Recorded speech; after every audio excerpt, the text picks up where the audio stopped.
welcome back to Wuthering Heights. We're here for chapter 1, which is exciting. We're going to start on our Wuthering Heights journey.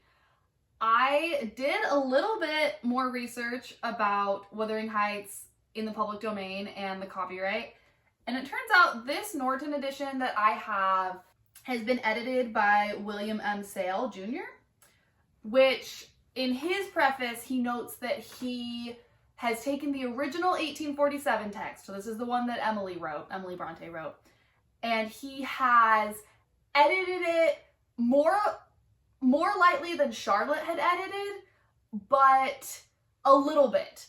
And so I cannot read this actual book out loud to you because Norton holds the copyright.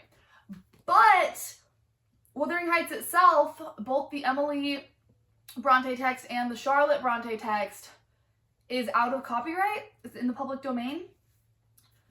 And I looked for like an hour to try to find a copy of this that was in the public domain online to order. And ultimately I decided it's really difficult to figure out which actual text the copy has inside of it. I didn't want to accidentally get one that is under copyright. They were kind of expensive. A lot of them were like $20, and I mean, that's what a book costs new, but I'm not willing to pay it when I already have one. So what I have settled on is I am going to read you the ebook that's on Project Gutenberg, which is a project online. You can go to projectgutenberg.org, and they have books that are in the public domain as free ebooks. And the version of the text that's available on Project Gutenberg is the one that is in the public domain. So I'm going to read you that one in order to avoid any copyright issues.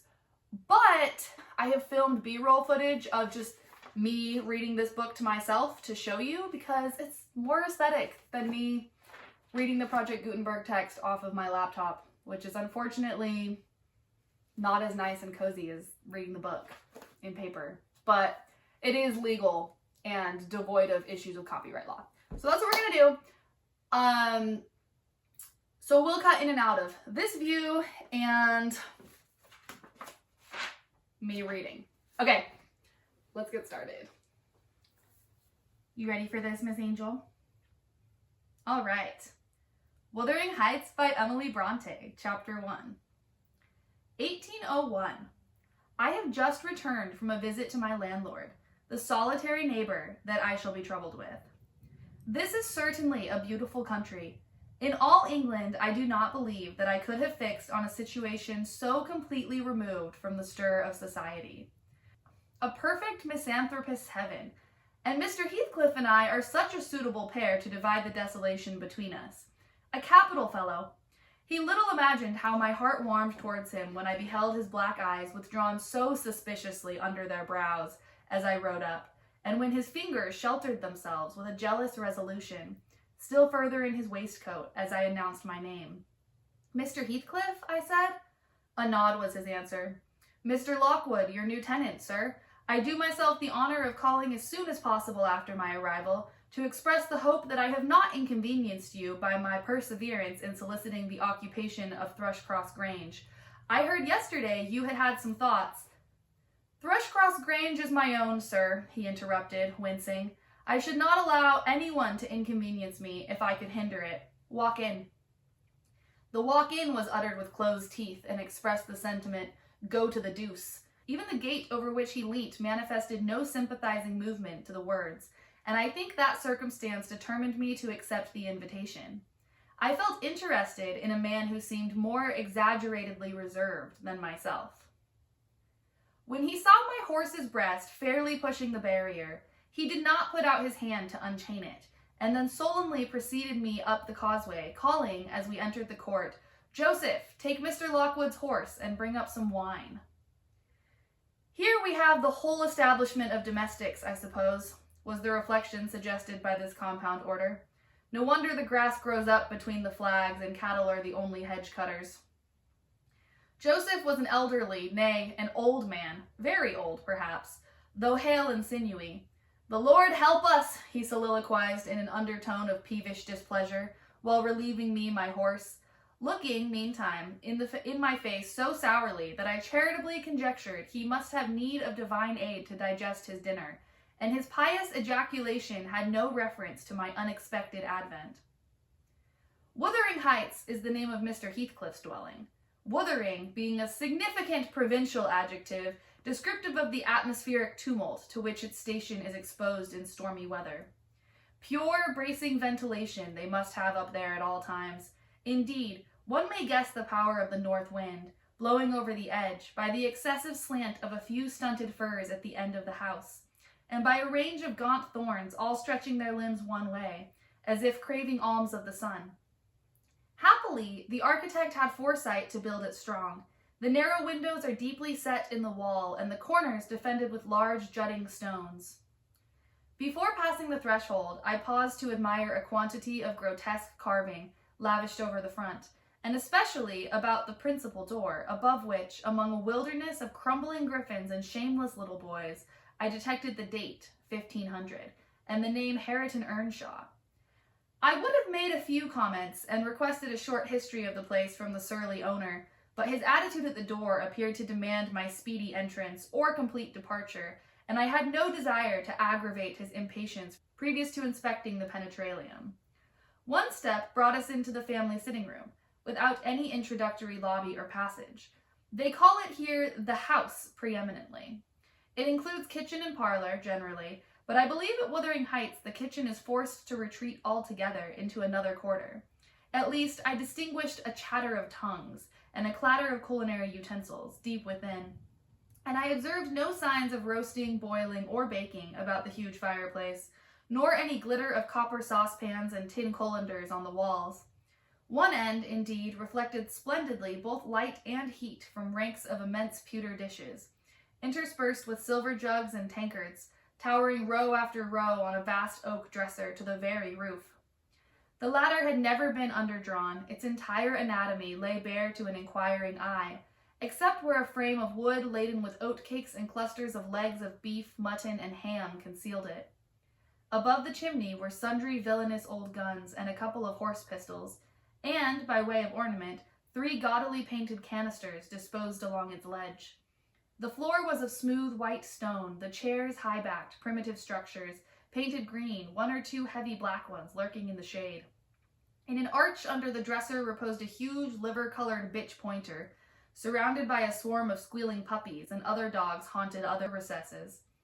The apartment and furniture would have been nothing extraordinary, as belonging to a homely northern farmer, with a stubborn countenance, and stalwart limbs set out to advantage in knee breeches and gaiters. Such an individual, seated in his armchair, his mug of ale frothing on the round table before him, is to be seen in any circuit of 5 or 6 miles among these hills, if you go at the right time after dinner. But Mr. Heathcliff forms a singular contrast to his abode and style of living.